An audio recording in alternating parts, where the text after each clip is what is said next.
David, this was, I have to say, in my musical career thus far, I consider this to be one of the most important works that I've been a part of.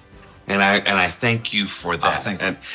You know, I think I can speak for most artists, and I'm not going to swell your head. I'm not going to swell your head, but I'm going to swell your head. Okay. All right. For those who don't know, David is a world-renowned orchestrator, arranger, producer. You're amazing, and everyone says that, and I know you say the same thing. Oh, thank you. But we all mean it. Well, we all mean it. And to work with you is a bit of a lofty idea for some of us because of what it takes in order to get the work done. Yeah. To get the work done. And so when this opportunity for me came, I jumped right on it. And the Lord opened that door. And I'm so thankful that I was able to. I loved the friendship that we created, and I loved the working relationship. That this was probably, I got to admit to you, I was very nervous to record this. Wow. I was very nervous to record this, being in gospel music as long as I have. Now, I was trained classically. Yeah, obviously. But it's been 23 years since I've played this kind of music and in this manner. Most people, they think of me more as a jazzier, more quirky player, and an arranger and musician. This was something that has always been a bucket list kind of performance for me. That's odd that you should say it that way, because when you sat down and began to play, I had expectations that were exceeded within the first 3 bars. I said, oh, this is going to be, we're not talking on a 1 to 10. This is going to be a 15. It's going to be, because you brought such creativity to the project, and you have so many styles in you. I mean, so many. So one of my friends that worked with me in conducting on this over there, David Averback, he said, he's a different man on every song. He's a different person. He goes, you hear a blues thing, and then you hear a gospel thing, and then you hear a Disney thing, and then you hear a big majestic moment. He said, and he goes to it, and so that was the neat thing for me. Well, and I loved it. Well, and I think what helped that, and what's interesting, now I know for many of you, this may be a very boring conversation. We're enjoying it. Okay? But we're enjoying it. And it's such an interesting, when you start breaking these things apart, to me, it's just so intriguing because to add to that, your arrangements lent to pulling from those areas for me. Yeah.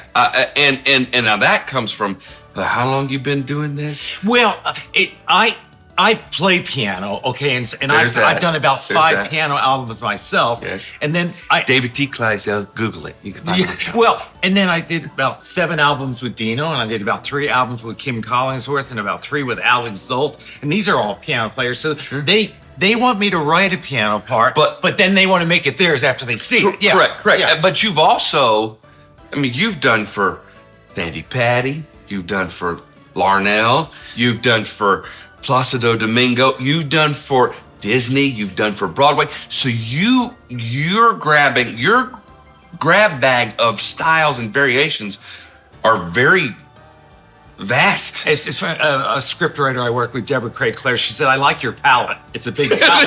That's the way she. But you know what? When I first started in this, I got hired as the youth writer because I was like 23. For remember Zondervan bookstores, and they owned Singspiration. That was the music. Right. So they brought me in to write youth musicals, and I wrote my first one. And, Grand Rapids, Michigan is not a place you record, so they sent me down to Bill Gaither's studio. So we did the orchestra one day, and then 12 singers came in. And we did the musical, and we got to the last note, which was a high C, imagine that. And the sopranos just said, all the 2 high ones said, I don't have it anymore. You've been kind of pushing us all day long. And the funny thing is, one of the altos, it was her first day, she said, I can hit that C. I said, it's not this C, it's this C. She said, no, I have it. And it was, I sing the mighty power of God's G to a high C. And I said, okay. And I thought, I don't want to embarrass this girl. So we do, of God. And she holds it 16 counts, cuts it off, and she turns. And only industry people would know. She goes, do you want to stack that? I said, what's your name? She goes, Sandy Patty. I was on alto. I saw all the singers in the room go, ooh, the queen just came into the room. Alto. She was on alto. That was her first time to sing. You want to stack that? And then after it, she called me over. She said, I hope this isn't wrong to do. I just made a cassette of some new songs. So I took it back to the record label. And they did an album on her. And I'm just saying this to say, the first album went well, but the second one, they met in a room and said, we got to get rid of David Clydesdale. He's not hip. He's not cool. We can't use him on the album. She said, oh, he really brought my tape up and helped me get started. Yeah. I feel awful. They said, no. Finally, she talked to the producer and said, can he do one song? And he said, okay, but we're going to put it in the Lemon place. You know where the Lemon place? No. Number 9 on the album. Oh, number 9. Lemon. Yeah, you stick the one there. You know, that's right. You won your audience over already. Perfect sense. Save a finale for after that. So they gave me this one. They gave it to me at 8 o'clock at night for the next morning to cut with orchestra. So I'm writing in the hotel, and that was the song "We Shall Be Holding." That was the Lemon song? That was the "We Shall Be Holding" was the Lemon song. Because the demo I had of Dottie was "The Sky is Sure. Yeah, It's Dottie. That's what I had. Well, she was backing up Bill Gaither, and she was singing one of her little fun hip songs. And one night she said to the engineer, just throw on "We Shall Be Holding." I just want to see if it's as bad as people say. And Bill Gaither said to her after she did it, don't ever blindside me like that again. I don't know what to do.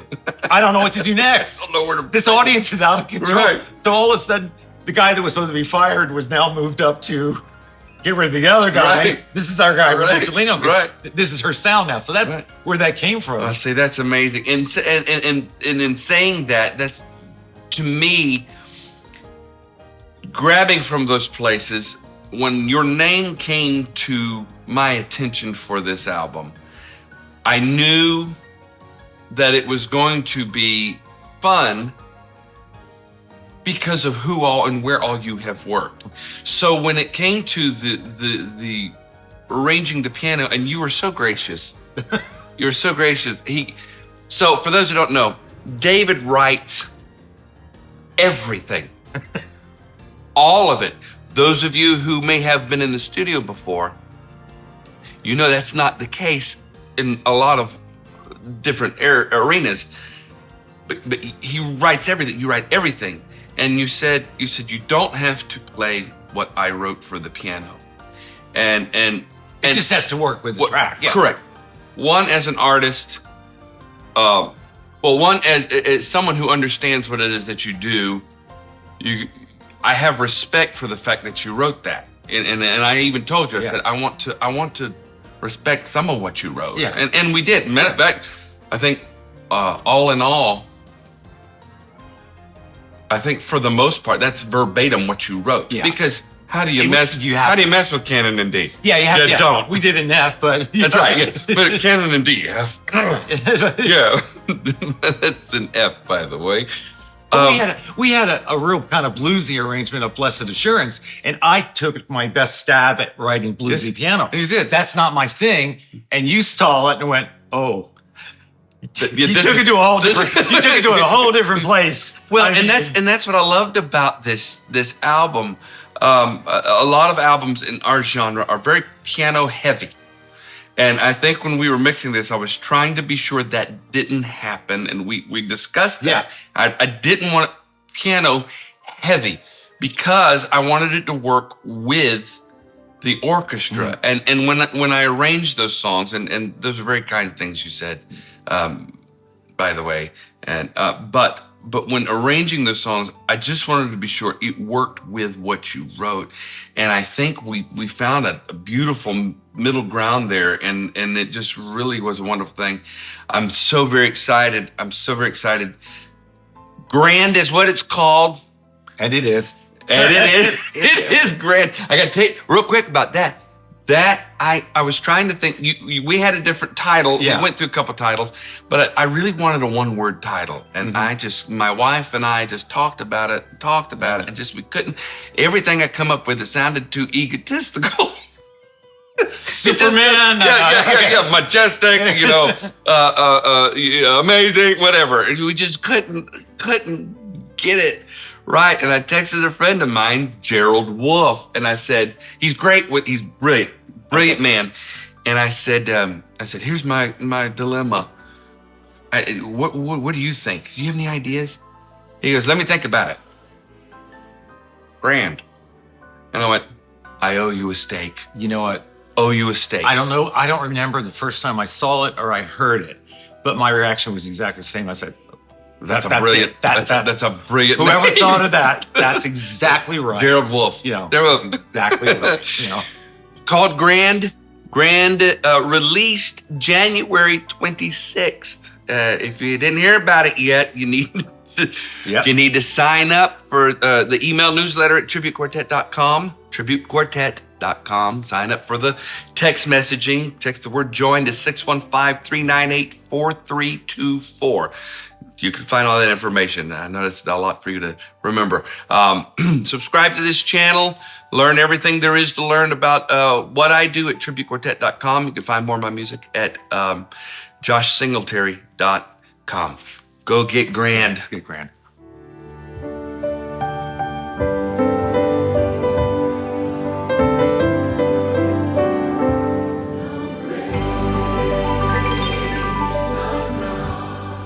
Thanks for watching this video. If you like what you saw and like to see some more, be sure you subscribe to my YouTube channel. Click the bell. That way you'll know when more videos will be posted. You can learn more about my music at joshsingletary.com. You can learn about what it is that I do at tributequartet.com. We'll see you later.